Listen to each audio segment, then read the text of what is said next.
A paz do Senhor, meus irmãos, tudo bem? Espero que sim. No último vídeo, ele ficou um pouquinho mais extenso, mas é que no capítulo 6 tinha muita coisa para abranger, muita coisa. Eu estou pensando numa próxima oportunidade dividir o vídeo em dois, né? Porque tinha muita coisa ali para informar. E hoje nós vamos tratar do capítulo 7, que é um capítulo bem tranquilo, tá? Vem abordando sobre um tema só, mas de grande seriedade também. É quase que uma continuação do capítulo 6, da segunda parte do capítulo 6.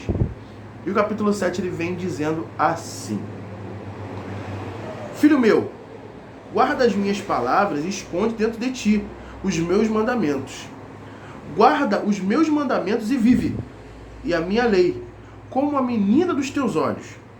Ata-os aos teus dedos, escreve-os na tábua do teu coração. Dize a sabedoria, tu és a minha irmã, e a prudência, chama a tua parenta. Para te guardarem da mulher alheia, da estranha que lisonjeia com suas palavras, porque da janela da minha casa, por minhas grades, olhando eu, vi entre os simples, descobri entre os jovens um jovem falto de juízo, que passava pela rua junto à sua esquina e seguia o caminho de sua casa. No crepúsculo, à tarde do dia, na escuridão e trevas da noite. E eis que uma mulher que saiu ao encontro com enfeites de prostituta e astuto coração, esta era alvoroçada e contenciosa, e não paravam em casa os seus pés. Ora pelas ruas, ora pelas praças, espreitando por todos os cantos. Aproximou-se dele e o beijou, e esforçou o seu rosto, e disse-lhe: Sacrifícios pacíficos tenho comigo. Hoje paguei os meus votos. Por isso saí ao teu encontro, e buscar diligentemente a tua face, e te achei. Já cobri a minha cama com cobertas de tapeçaria, com obras lavradas com linho fino do Egito. Já perfumei o meu leito com mirra, aloés e canela. Vem, saciemo-nos de amores até pela manhã, e alegremo-nos com amores, porque o marido já não está em casa. Foi fazer uma jornada ao longe. Um saquetel de dinheiro levou na sua mão. Só no dia marcado voltará a casa. Seduziu-o com a multidão de suas palavras, com as lisonjas de seus lábios, e persuadiu. E ele segue-a logo, como boi que vai ao matadouro, e como louco ao castigo das prisões, até que a flecha atravesse o fígado, como a ave que se apressa para o laço e não sabe que ele ali está contra a sua vida. Agora, pois, filho, dai-me ouvidos, e estás atento às palavras da minha boca. Não se desvies para os teus caminhos, dos teus caminhos, o teu coração, e não andes perdido nas suas veredas, porque muitos feridos derribou, e são muitíssimos os que por ela foram mortos. Caminhos da sepultura é a sua casa, os quais descem às câmaras da morte. Irmãos, aqui está sendo muito enfático sobre apenas uma história. Conta a história de um rapaz, de um jovem, que faltava sabedoria, faltava entendimento. Muitas das vezes, provavelmente, não havia alguém para falar para ele. Ou se havia, ele se fez surdo, como infelizmente muitos de nós têm sido feitos. Como eu disse, eu não quero me santificar em nenhum momento, eu não quero dizer que eu sou justo ou correto. Mas os erros, eles foram feitos apenas para uma coisa: para nós reconhecermos as nossas fraquezas e tentar melhorar como seres humanos. Para estarmos mais próximos o possível da vontade que o Senhor tem para nossas vidas. E aqui conta a história de uma mulher que seduziu. Mas poderia facilmente ser o contrário, de um homem que seduziu uma menina inocente. Ou uma menina que se deu de ouvidos para tudo aquilo que foi ensinado. Porque no versículo 4, a palavra diz assim: Dize a sabedoria, tu és a minha irmã, e a prudência, chama a tua parenta.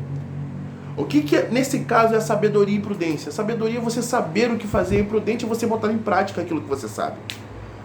Sabedoria é você buscar o entendimento, saber se aquilo que você vai fazer é correto ou não, é de bom grado do Senhor ou não.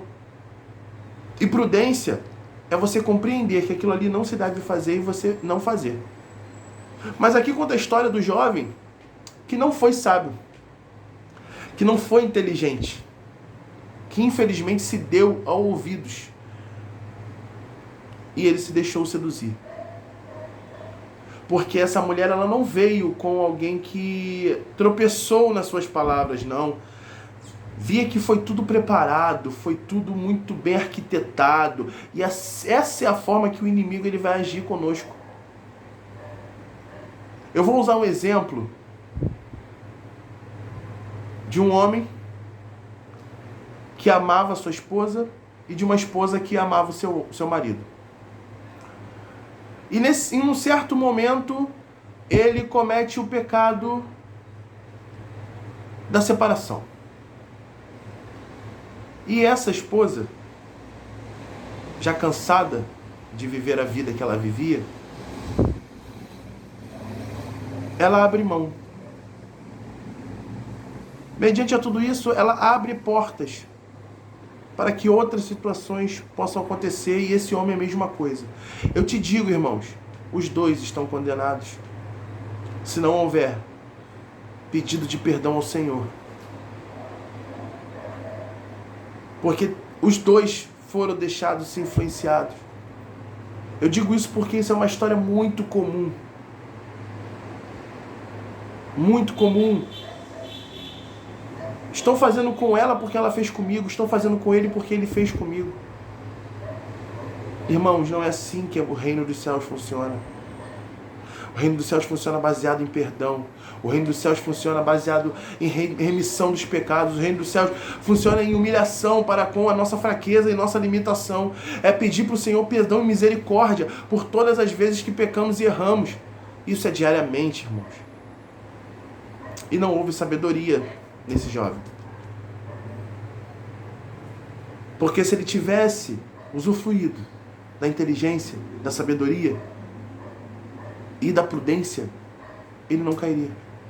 Ele saberia apartar-se desse mal.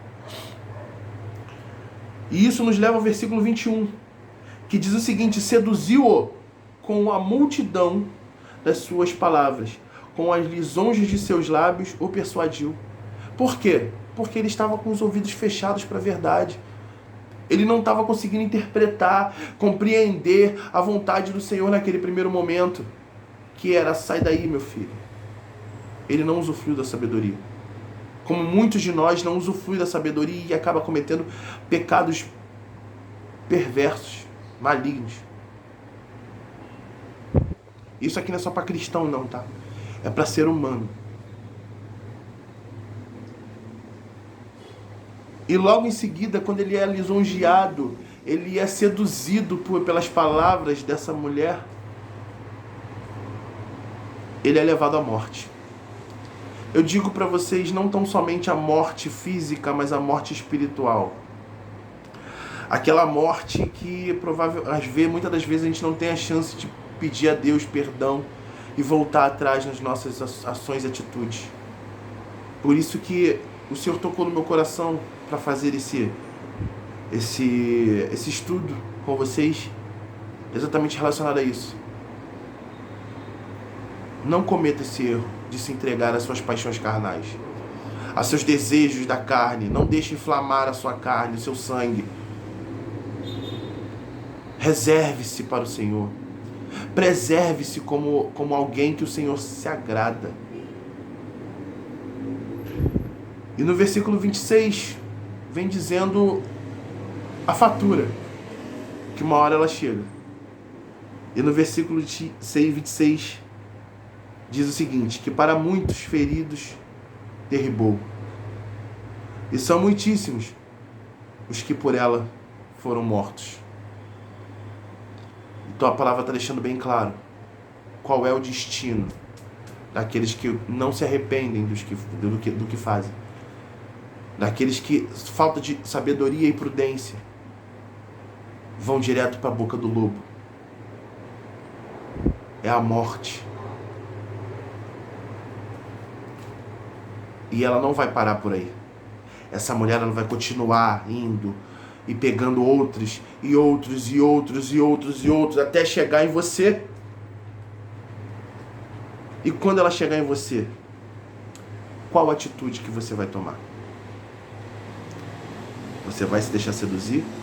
Ou vai tapar os ouvidos para a sabedoria e fazer o que sua carne pede? Mediante essa palavra que tocou o seu coração, feche teus olhos, curve sua cabeça, em sinal de devoção e reverência ao nosso Senhor. E vamos orar a Ele. Senhor meu Deus, Pai querido e amado, duras são tuas palavras para conosco, meu Pai. Duras são as repreensões, meu Pai querido. Mas, amém, Pai. Glória a Deus por isso. Obrigado, Paizinho querido. Obrigado, meu Senhor, porque o Senhor está cuidando. Se o Senhor está corrigindo, se o Senhor está querendo trazer seus filhos de volta à sua realidade, meu Pai, é porque o Senhor tem vontade de corrigir o que está errado. Então, obrigado, meu Pai, pelo teu cuidado, pelo teu carinho, pela tua atenção, meu Pai. Obrigado, Senhor. Obrigado, Senhor, porque o Senhor nos traz o seu livro, a sua palavra, a sua sabedoria, meu Pai. E ajuda-nos, Senhor, a ter prudência para saber lidar com o que está escrito aqui, meu Pai, e trazer como vivência para nossas vidas, para que a gente possa fazer a vontade que o Senhor tem para nós. Eu te agradeço, Pai, porque não é qualquer Deus, é o nosso Deus, o verdadeiro Deus. O verdadeiro Deus que está conosco em todos os momentos, Senhor. E pelo Senhor estar conosco em todos os momentos, meu Pai, eu te peço, meu Pai, instrua-nos no caminho da verdade, meu Pai. E quando nos faltar sabedoria, meu Pai, nos faltar prudência, meu Pai, eu te peço para que o Senhor venha e tape os nossos ouvidos, os nossos olhos, para que a gente não possa não ser seduzido, meu Pai, por tudo aquilo que vem do inferno, meu Pai, por tudo aquilo que vem para destruir a nossa vida e nossas almas, meu Pai querido. Eu te peço porque nós sabemos, meu Pai, qual é o destino de quem não faz a tua vontade, meu Pai, daquele que não faz aquilo que o Senhor tem previsto para nós, aquele que não foge da aparência do mal, aquele que não repreende, meu Pai, o espírito maligno de sedução, meu Pai, o espírito maligno de que vai fazer a gente pecar e cair, muitas das vezes com pessoas casadas, ou até nós mesmos que somos casados, meu Pai, nos entregarmos a paixões vãs e não havendo arrependimento, meu Pai. Ajuda-nos, Senhor, para que nós não caiamos. E se caiamos, e se a gente cair, Senhor, ajuda-nos, Senhor, a nos arrepender dos nossos falhos, dos nossos atos falhos. Ajuda-nos, Senhor, a nos arrepender das nossas concupiscências, meu Pai, da vontade que a gente entrega para a nossa carne, meu Pai. Perdoa-nos, Senhor, porque o mal ele vai continuar rodeando a nossa vida, meu Pai. Mas sem o Senhor iremos cair diariamente. Então, meu Pai querido amado, eu te peço, seja conosco, seja com esse meu irmão, seja com essa minha irmã. Cuide e guarda da casa deles, meu Pai, para que o mal ele não penetre e não venha preencher sequer um centímetro da casa deles. No nome do teu Filho amado Jesus, meu Pai, assim eu te agradeço, porque eu sei que o Senhor é fiel para cumprir toda a tua palavra. No nome de Jesus. Amém.